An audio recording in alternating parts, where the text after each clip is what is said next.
Сәлем достар, құдай қаласа сіз мына видеоны көріп тұрған болсаңыз өте қатты қуаныштымын. Бұл видео сумка роддом деп аталады, яғни перзентханаға дайын. Аман-есен бөпеңізді қолыңызға алыңыз. Жеңіл босануды тілеймін. Және де мен сумкамен сіздің сумкаңызда айырмашылық бар болса, еш мұңаюдың ненің қажеті жоқ. Әркімнің талғамы әртүрлі. Және үшке бөлінеді. Біреу палатаға арналған, до родовой және после выпискаға арналған сумка болып, үшінші сумкада өзіңіздің кереңізше жасап аласыз. Яғни өзіңізге, балаңызға киім шыққанда сәнді болып әртүрлі жасап алуға болады. Ал видеоның соңына дейін қараңыздар. Менімен бірге болғандарыңызға көп рахмет. Аман-есен босанып алуларыңызды тағы да тіледім.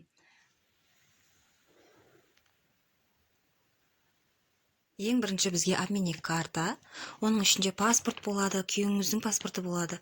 Выпискадан шығатын кезде мезерке алу үшін бальзам, ерінге арналған, шоколад, перекуска, су, мен тағы да бір су алатын боламын, жуылатын аяқ киім, үлкендерге арналған жөргек 2 штуктан, мына үлкен іш киім және бюстгальтер, носки, аяғымыз жаурап қалса 1 штук маска және бұлғанғанға ескі іш көйлек.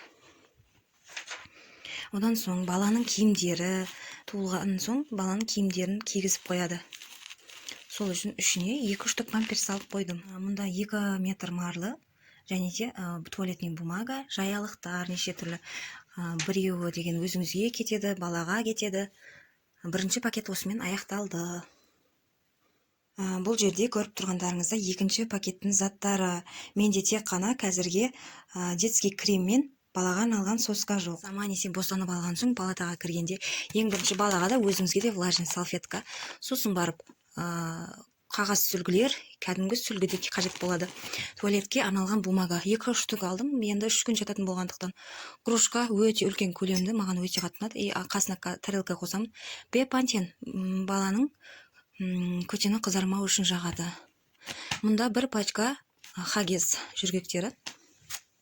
Одан соң менің косметикам және ватный диск, уходный средстволар, тағы басқа заттар бар ішінде.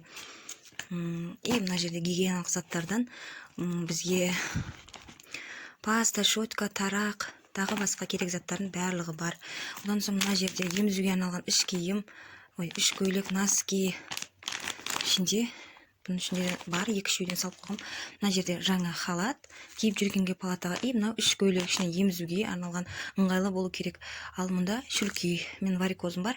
Варикоз болмаса да алатындар бар екен. Палатада киіп жүргенге ыңғайлы домашний аяқ киім. Сосын барып осыны көбісі мақтап жатыр, сені үлкендерге арналған жүргектер. Мен өзім Овисті қолданатын ем, Овис ночной түрін алдым. 2 штук маска қажет болады. Сосын мына жақта баланың киімдері және астына төсеп қойғанға қалын типа одеял сияқты. Баланың киімдерінен 2 пар носки. Осындай жұқа жаялық. Мынадай слипик дейміз ба, боди дейміз ба. Соның жемпірі,